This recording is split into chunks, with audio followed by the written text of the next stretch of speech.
안녕하세요. 먼 길을 돌아서입니다. 오늘은 책장 속의 연작 시리즈 그 세 번째 시간을 가져보겠습니다. 지난번까지 맨 위에 있는 좌측에서부터 한 칸, 두 칸을 두 번의 방송에 걸쳐 이야기했습니다. 오늘은 맨 윗줄 우측 마지막 칸과 그 다음에 그 밑에 칸의 좌측의 첫 번째 칸을 이야기하겠습니다. 그러니까 오늘은 한 칸을 이야기하는 것이 아니라 두 칸을 이야기하겠습니다. 오늘 이렇게 진도를 결정한 이유는 맨 위쪽 우측 칸에 있는 것이 로마 관련 시리즈로 한정되어 있기 때문에 그 부분을 조금 빨리 지나가야 할 필요성이 있다고 느껴져서 이렇게 두 칸을 이야기하기로 계획하겠습니다. 자, 그러면 맨 위쪽 우측 칸부터 이야기를 시작하겠습니다. 이 칸에 있는 책의 대부분은 콜린 맥컬러의 로마 관련 시리즈물입니다. 자, 이 콜린 맥컬러의 시리즈를 이야기하기 위해서는 여러 가지 사전 설명이 필요합니다. 제일 먼저 책 한 권을 제가 거실에 있는 책장에서 가져오겠습니다. 저는 지금 거실로 이동하고 있습니다. 마이크를 찬 채로 이동하고 있으므로 제 음성을 들을 것입니다. 거실에 있는 책 중에 한 권을 제가 지금 뽑아 들고 지금 오늘 방송하는 책장 쪽으로 다시 근접하고 있습니다. 자, 이 책입니다. 가시나무새라는 장편소설이죠. 콜린 맥컬러 작품이고 이게 3천만 부가 팔렸다고 합니다. 그러니까 엄청난 베스트셀러였습니다. 자, 이 책으로 콜린 맥컬러가 이 세상에 자신의 존재를 알리게 되었어요. 그리고 나서 갑자기 역사소설을 쓰기 시작합니다. 원래 이 콜린 맥컬러는 의사예요. 그러니까 의사를 하면서 가시나무새라는 소설을 쓰다가 그런데 이와 같은 로마 관련 역사 소설을 쓰기 위해서 거주지를 옮깁니다. 어디로 옮기냐? 남태평양에 있는 한 섬으로 거주지를 옮기고 거기서 그 섬 원주민과 결혼을 합니다. 그리고 1990년부터 2007년까지니까 거의 18년 정도에 걸쳐서 이 시리즈를 완성합니다. 그런데 지금 현재 1, 2, 3, 4, 5, 6, 6시리즈를 제가 가지고 있어요. 이렇게 해서 시리즈가 완료가 됐는데 독자가 추가 작품을 요구하면서 한 시리즈를 더 집필하게 됩니다. 그 시리즈가 바로 안토니우스와 클레오파트라입니다. 그러니까 총 7부작에 걸쳐서 대망의 시리즈가 완료가 되는 것인데 특이한 것은 이 모든 시리즈를 완료하고 한쪽 눈이 멀었습니다. 그만큼 많은 것을 쏟아부었다는 것을 알 수 있죠. 그러면 얼마나 많은 것을 이 저작에 쏟아부었냐? 그것은 실제로 작품을 읽어보면 저자의 노고가 느껴집니다. 자, 말로만 할 것이 아니라 책을 꺼내서 한번 보여드리겠습니다. 어떤 형태로 책이 이루어졌는지. 그 전에 저는 이렇게 6부작을 구입했지만 로마의 1인자와 그 다음에 플립관 이 두 세트만 읽었습니다. 그러니까 겨우 7부작 중에 2부작만 읽은 것이죠. 왜 2부작까지만 읽었냐라고 질문하실 수 있는데 책이 재미가 없어서라든지 그런 건 아니고 아시다시피 읽어야 할 책이 너무 많기 때문에 다만 우선순위에서 밀린 것입니다. 그리고 이 로마 이 시리즈는 원래 1990년대에 이미 국내에 한번 번역되어 출간한 적이 있었어요. 총 7부작이 아니라 1부작부터 3부작인가 번역이 되어 있었는데 그 당시 시오노 나나미의 그 로마 관련 시리즈에 묻혀버렸죠.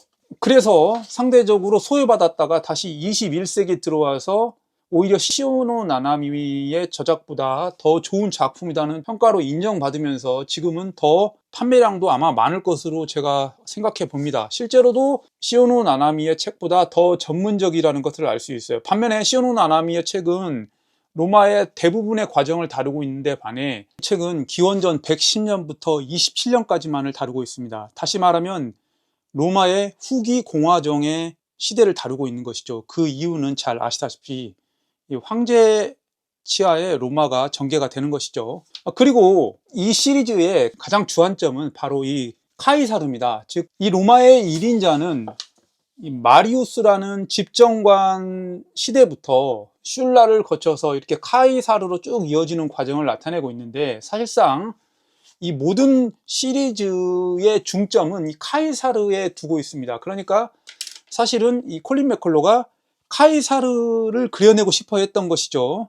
그런데 바로 직접적으로 카이사르로부터 가는 것이 아니라 이 마리우스라는 로마에서 두 번의 집정관을 최초로 수행한 사람부터 그 이야기가 시작됩니다. 자, 그러면 세트를 꺼냈으니까 실물을 한번 보여드릴게요. 시리즈마다 3권으로 구성되어 있습니다. 역시 로마의 1인자도 이렇게 3권으로 구성되어 있습니다. 1, 2, 3.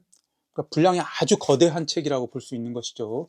7부작도 거대한데 각 시리즈마다 3권으로 이루어졌다. 그것도 두꺼운 책이다.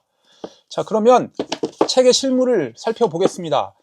이렇게 로마의 1인자라는 타이틀이 쓰여져 있고, 책장을 넘기게 되면 이렇게 책의 목차에 각 시대를 기록하고 있습니다. 그리고 나서 등장인물 페이지가 나와요. 이 등장인물 페이지가 중요한 이유는 이 책이 방대한 역사소설이고 또 등장인물이 너무나 많고 이름도 대부분 좀 비슷하죠. 그리고 어렵죠. 그렇기 때문에 이 주요 등장인물 페이지가 반드시 필요합니다. 만일 이 페이지를 보지 않고는 이 작품을 읽어나가기는 쉽지 않습니다. 그리고 다시 페이지를 넘기게 되면 이렇게 로마와 관련된 지도가 나옵니다. 지도가 나오고 각 번호가 부여되고 그 우측에는 설명이 쓰여져 있습니다. 또 책을 넘기게 되면 또 다른 로마 시내 중심과 지도가 나옵니다. 자, 이것을 콜린 맥컬로가 직접 그렸다고 합니다. 그리고 나서 이렇게 이야기가 시작되는 구조를 가지고 있죠. 그리고 이 로마의 1인자 첫 번째 세트를 구입하게 되면 이 가이드북을 한 권 주게 됩니다. 이 마스터 오브 로마 가이드북이라고 쓰여져 있고, 여기에는 이렇게 콜린 맥컬로가 직접 그린 지도가 그려져 있고, 방금 제가 보여드린 것과 유사한 것이죠. 그리고 나서 이렇게 상세 안내도가 쭉 펼쳐지고 이 인물에 대한 것과 그 다음에 지명, 지형, 그 당시 용어 등이 장황하게 거의 200페이지에 걸쳐 기록되어 있습니다. 역시 마찬가지로 이 시리즈를 읽기 위해서는 이 마스터 오브 로마 가이드북이 필요하죠. 그러지 않고서는 이 시리즈물을 제대로 이해하기 힘듭니다. 저는 총 6권을 읽었죠. 그러니까 로마의 1인자와 그 다음에 슐라로 이어지는 플리관까지 읽었었는데, 이 책은 팩션이라고 하죠. 그러니까 픽션과 팩트의 합성어 팩션이라고 합니다. 역사적 사실과 작가가 꾸며낸 상상의 이야기를 결합시켜서 만든 이야기라고 말씀드릴 수 있는 것이죠. 그런데 단순한 팩션이 아닙니다. 이 책은 그 팩트와 팩트 사이에 존재하는 그 픽션을 단순히 작가의 상상이 아니라 철저한 고증하에 이루어져 있습니다. 이를테면 등장인물 하나의 움직임조차도 그 주변 배경은 철저한 고증된 공간 안에서 주인공 활동이 이루어지는 것이죠. 실제로 콜린 맥컬로의 서재에 가보시면 엄청나게 방대한 로마 관련 서적들이 질비했다고 합니다. 그만큼 단순한 픽션이라도 역사적 고증과 절묘하게 혼합되어 이루어졌다. 그런 점 등이 책을 읽을 때 가장 놀라운 점이었습니다. 자, 기본적으로 이 책은 소설이지만 사실은 역사책이라고 해도 무방합니다. 왜냐하면 대부분의 큰 줄거리와 인물 등은 실제 인물을 대상으로 하기 때문이죠. 그런데 우리가 이렇게 방대한 역사서를 읽게 된다면 당연히 지루해하고 읽기 쉽지 않을 것입니다. 그러나 이 책은 재미있습니다. 실제로 집중을 가지고 이 책에 빠져들게 되면 금방 진도를 뽑아낼 수 있어요. 왜냐하면 재밌거든요. 그러나 이 7부작을 전체를 다 읽어나간다는 것은 그렇게 쉬운 문제는 아닙니다. 저 역시 마찬가지로 2부작까지 읽고 지금 멈춰진 상태인데, 제 계획으로는 끝까지 다 읽을 예정은 변함없습니다. 그러나 쉽지 않은 여정인 것만은 분명해 보입니다. 아무튼 이 책을 다시 이야기하자면, 이 책은 로마의 후기 공화정의 역사를 소설 형식으로 다루고 있고, 이 책의 모든 이야기의 앞권은 이 카이사르에 집중되어 있다. 그리고 7부작까지 있는데 저는 6부작까지만 가지고 있다. 자, 이 정도가 콜린 맥컬로의 로마 시리즈에 대한 이야기였습니다. 로마가 어떤 의미를 가지고 있느냐에 대해서는 잘 아시다시피 서양 문명의 시발점으로 인정하고, 그 다음에 기독교 문명의 역시 시발점으로도 인정하기 때문에 그 로마가 유럽사에서 가지고 있는 위치는 대단하죠. 오죽하면 근대까지 신성 로마 제국이라는 용어를 계속해서 사용하고 있는 것만 봐도 유럽인들이 로마에 대한 가치를 얼마나 위대하게 다루는지를 알 수 있습니다. 자, 이렇게 해서 콜린 맥컬로의 이야기를 마무리 짓고 나머지 책 이야기를 해보겠습니다. 의외로 간단하게 설명할 것 같았는데 길어졌습니다. 자, 이 칸에는 로마 책이 대부분이지만 또 옆에 2권의 역사책이 있습니다. 천안부적 세계사, 일본인 작가가 쓴 책이죠. 이 책은 다양한 짬뽕식 역사를 다루고 있습니다. 방금 제가 이야기한 로마 이야기도 있고 중국과 관련된 이야기도 있고 여러 가지 이야기가 있습니다. 이와 같은 책은 그러니까 역사의 단편을 짤막하게 이야기 형식으로 엮어낸 이런 책은 독서가 좀 지겹거나 그럴 때 읽기에 좋은 책이죠. 그러나 개인적으로 이렇게 이 거대한 역사를 단편적으로 다루는 책들은 그렇게 선호하지 않습니다. 읽고 나면 기억에 남는 게 없어요. 모든 이야기는 연속성과 원인과 결말 등 어떤 구조를 가지고 있어야 그 기억에 각인되는데, 이런 책들은 읽을 때는 재밌는데 훗날 기억하는데 어려움이 있습니다. 그래서 제가 선호하지 않습니다. 그 옆에는 30개의 도시로 있는 세계사라는 책인데, 저것은 말 그대로 30개의 도시와 관련된 역사를 다루고 있습니다. 이 책 역시 마찬가지로 도시라는 타이틀을 가지고 있지만 사실 역사의 단편만을 짤막짤막하게 보여주는 책이죠. 따라서 이 역시 두 권의 책은 하나도 머릿속에 제 남아있지 않고 기억이 없습니다. 도대체 무슨 책이었는지. 그리고 실제로도 이 책을 지금 소개하는 입장이 되니까 이 책을 제가 가지고 있구나라는 것을 인지하는 것이지, 그렇지 않다면 제가 이 책을 가지고 있는지 가지고 있지 않은지도 몰랐을 것입니다. 반면에 위에 있는 네 권의 책은 제가 분명히 기억하고 있죠. 왜냐하면 아주 좋은 책이기 때문입니다. 더군다나 당과 인민은 오래 읽은 책이기 때문에 더욱 기억에 생생하죠. 자, 그럼 위에 있는 네 권의 책은 제가 개인적으로 좋은 책들이라고 여기기 때문에 한 권 한 권씩 꺼내서 보여드리겠습니다. 당과 인민입니다. 오래 읽은 책, 기억이 생생합니다. 말 그대로 이 책은 중국사를 다룬 책입니다. 그러니까 1949년 중화인민공화국 선포 이후 지금까지 쭉 걸어온 중국의 역사를 몇 가지 질문을 통해서 보여주곤 합니다. 이를테면 당은 어떻게 권력을 유지할까와 지도자의 선발 방식, 그 다음에 중국에도 시민사회가 있을까, 중국의 시위가 정치적 안정을 위협할까, 종교와 관련된 질문, 그리고 민족주의가 점점 강해지고 있을까, 그래서 중국이 민주화될까라는 질문을 던지고 그와 관련 이야기를 하고 있습니다. 자, 이 책이 어떤 책이냐라고 간략하게 이야기한다면, 중국은 극도의 공산주의 사회에서 문화대혁명과 같은 사건을 거치고 개혁개방을 일으켰어요. 그리고 부상하는 빅2로 올라섰음에도 불구하고 시진핑 이후로 다시 과거로 회귀하는 듯한 그런 인상을 주는데, 그런 이와 같은 사회 속에서 당과 인민의 관계는 어떻고, 현재 서구 사회가 가지고 있는 시민사회라든지 종교 이런 것은 공산주의라는 이 중국 사회에서 어떻게 구현되는가, 그런 걸 이야기하고 있는 책입니다. 상당히 잘 쓰여진 책이고 무엇보다도 저자의 글솜씨에 탐복하는 책으로 제가 생생하게 기억하고 있습니다. 아주 좋은 책으로 제가 생각하고 있습니다. 그 다음 책입니다. 자, 위대한 책 중에 하나로 평가받고 있는 군중과 권력, 엘리아스 카네티의 책입니다. 엘리아스 카네티는 노벨 문학상 수상자죠. 그가 집필한 여러 위대한 소설 등이 있지만 이 엘리아스 카네티의 가장 위대한 책은 이 군중과 권력으로 여겨지고 있는 것 같아요.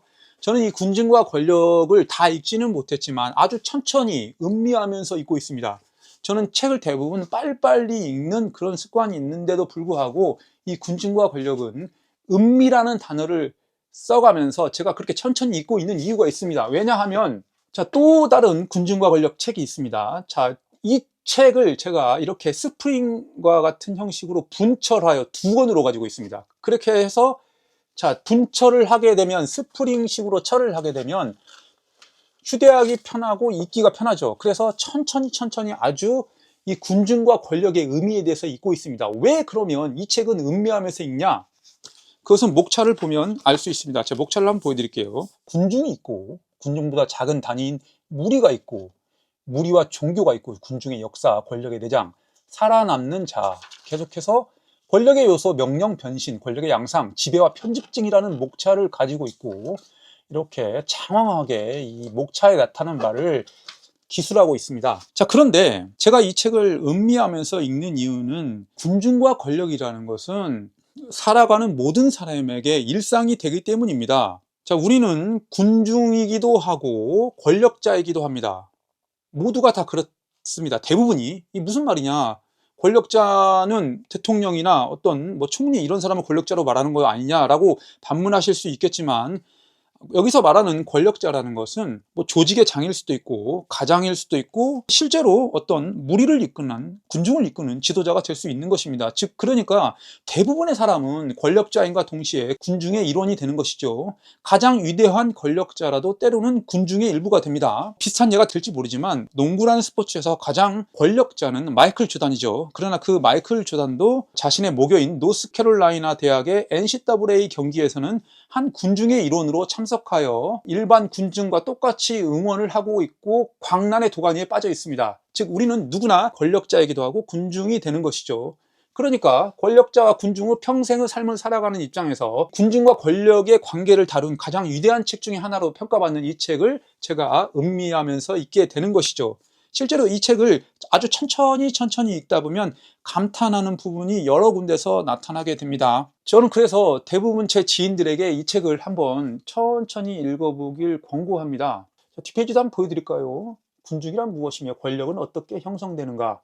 즉 군중과 권력은 상호 동질적인 것이죠. 군중을 이끄는 자는 권력자가 되는 것이고 권력자는 군중의 습성을 이해해야 하기 때문인 것이죠. 자, 아무튼 시간이 되시는 분들은 군중과 권력을 한번 읽어보시길 바라고, 그 옆에도 또 좋은 책이 있습니다. 소비의 역사, 설혜신 교수님이 집필한 책이고, 지금 제가 소개하는 책은 이와 같은 표지를 가지고 있는데 2년 전인가 이 책이 다시 리커버돼서 다른 표지 디자인을 가지고 있습니다. 제가 이 책도 역시 완독했는데 정말 좋은 책이라고 생각합니다. 뭐 이미 5년 전인가 6년 전에 제가 이 책을 읽었기 때문에 정확한 내용을 제가 다 기억할 수는 없지만 그래도 이 책에서 주는 강력한 기억의 각인이 있는데, 그것은 이 소비라는 것은, 그러니까 우리가 말하는 여기서 대량 소비, 본격적인 소비, 공산품의 소비라는 것은 사실 한 150년 전부터 실질적으로 태동한 것이다. 그리고 최초의 소비자는 여성이 아니라 남성이었다. 지금 백화점을 가보시면 대부분의 소비자는 여성이지만 그러나 최초의 대량 소비자는 남성이었다. 그런데 남성에서 여성으로 서서히 소비 구조가 변모되는 그 과정까지 이 책은 자세히 기술하고 있고, 그 다음에 소비의 결정적인 역할 중에 하나가 바로 백화점의 탄생도 있었죠. 뭐 그런 역사적인 세세한 부분까지 설혜신 교수님께서 장황한 자료를 소개하면서 이야기하고 있습니다. 마침 이 소비의 역사를 이야기하다 보니까 제가 생각나는 책이 한 권 있는데, 여기 있네요. 여기 저 밑에서 책 한 권을 꺼내서 올려보겠습니다. 소비의 역사를 이야기하다 보니까 이 책이 생각이 나네요. 에밀 졸라의 루공마카로 총서 중에 한 권인 여인들의 행복 백화점이라는 책입니다. 이 책은 프랑스 파리에 있는 백화점에서 일어나는 일을 다루고 있는데, 이 책을 읽다 보면 그 당시 그 여성의 소비상이 어떻고 이 소비가 어떻게 이루어지고 있는지를 소설의 형식으로 장황하게 이야기하고 있습니다. 만일 이 책을 읽게 되면 이 책도 한번 읽어보길 권고하겠습니다. 두 권은 전혀 상관없을 것 같지만 사실 제가 두 권을 다 읽어본 입장에서 두 권은 상호 연결성이 분명히 있습니다. 자, 그러면 에밀 졸라 책은 다시 원래 책꽂이로 꽂아놓고, 그리고 소비의 역사를 한번 간략하게 한번 보여드려 볼까요? 뒷페이지는 지금의 이런 역사는 없었다, 뭐 이런 문구가 나오네요. 그리고 이렇게 책의 본문은 이렇게 컬러풀한 그림과 사진 등이 같이 기재되어 있습니다. 뭐 책은 한 450페이지 정도로 뭐 그렇게 두껍지도 않고, 그 다음에 가독성도 좋고 아주 유익한 내용으로 가득 차 있습니다. 자, 소비의 역사였습니다. 매핑 도스토옙스키입니다. 자, 매핑하다, 지도화하다. 도스토옙스키는 너무나도 잘 아는 그 유명한 대의 문호 도스토옙스키를 말하는 것입니다. 자, 이 책은 도스토옙의 여정을 따라 이야기한 책입니다. 그러니까 도스토옙스키는 러시아 작가지만 전 유럽을 떠돌아다녔더라고요. 러시아에서도 어떤 모스크바나 상트페테르부르크 일원으로 거주한 것이 아니라 때로는 저 동쪽 시베리아 영역까지 그 거주 지역을 넓혔었더라고요. 그리고 서유럽으로 여행도 떠나고 뭐 그런 장황한 여정을 떠나면서 그때마다 이 문학에 대한 어떤 영감을 얻고 작품이 태어났겠죠. 그 과정을 이야기한 책입니다. 자, 이렇게 책을 펼치면 도스토옙스키 이동 경로가 나옵니다. 러시아의 상트페테르부르크에서 이렇게 쭉 동쪽으로 시베리아 쪽으로 이렇게 유영을 떠났다가 다시 이렇게 귀환하는 그런 경로가 있고, 그 다음에 또 이것은 서유럽으로 떠난 경로를 보여주고 있습니다. 자, 독일도 갔고, 파리도 갔고, 런던도 갔고, 이탈리아도 갔죠. 그 다음에 빈, 다양한 국가를 떠났습니다. 그 다음에 부인 안나와의 유럽 여행 경로도 이렇게 기록되어 있습니다. 그리고 목차를 보시면 이렇게 방금 떠난 여행지에서 도스토옙스키가 어떤 삶을 살았는지 이렇게 목차에 기록하고 있고, 그 목차를 바탕으로 다양한 이야기가 사진과 더불어 펼쳐지고 있습니다. 자, 개인적으로 매핑 도스토옙스키는 제 솔직한 심정으로 도스토옙스키 작품보다 더 재밌었습니다. 저는 개인적으로 도스토옙스키 작품을 읽었을 때 그렇게 큰 흥미를 느끼지 못했습니다. 너무 그 오래된 고전적인 작품이 묻어나오다 보니까 저한테는 큰 흥미를 느끼지 못했습니다. 그러나 그토록 위대한 작가라고 많은 사람들이 칭송하다 보니까 도대체 어떠하길래 그런지 호기심으로 읽었습니다. 그러나 제 개인적으로 도스토옙스키에서 큰 감흥을 느끼지 못했는데, 반면에 오히려 이 책은 더 재밌었습니다.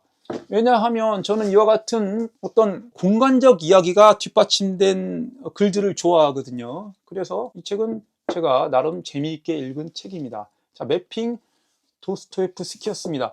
원래 오늘 두 칸을 이야기하려고 했는데 여기서 너무 많은 시간을 소비했네요. 다음 칸은 1차 세계대전과 2차 세계대전 이야기이다 보니까 엄청나게 많은 할 이야기가 있기 때문에 그냥 여기서 멈춰야 할 것 같습니다. 1, 2차 세계대전이 다음 칸이기 때문에 그 칸에서는 1시간 이상 이야기할지도 모르기 때문에 그냥 여기서 마무리를 해야 할 것 같습니다. 역시 계획대로 되는 게 거의 없습니다. 자, 아무튼 오늘은 콜린 맥컬러의 로마 시리즈를 위주로 이야기를 했고, 그 다음에 엘리아스 카네티의 군중과 권력, 그 다음에 당과 인민, 매핑 도스토옙스키 소비의 역사를 이야기해 봤습니다. 자, 책장 소개라는 것이 아주 오래전에 읽었거나 최근에 읽은 책이 혼재 있다 보니까 그 당시 읽었을 때 특별히 느낌이 좋았던 책은 이야기거리가 많아지는 데 반해 특별히 큰 감흥이 없던 책은 거의 기억이 나지 않습니다. 이를 달리 표현하자면 좋은 책은 굳이 기억하지 않으려 해도 계속해서 기억에 공존하게 되는 것이죠. 그러니까 잘 쓰여진 작품은 소장하는 자체만으로도 제 기억에서 떠나지 않고 삶에 일정한 영향을 주고 있는 것 같습니다. 자, 이것이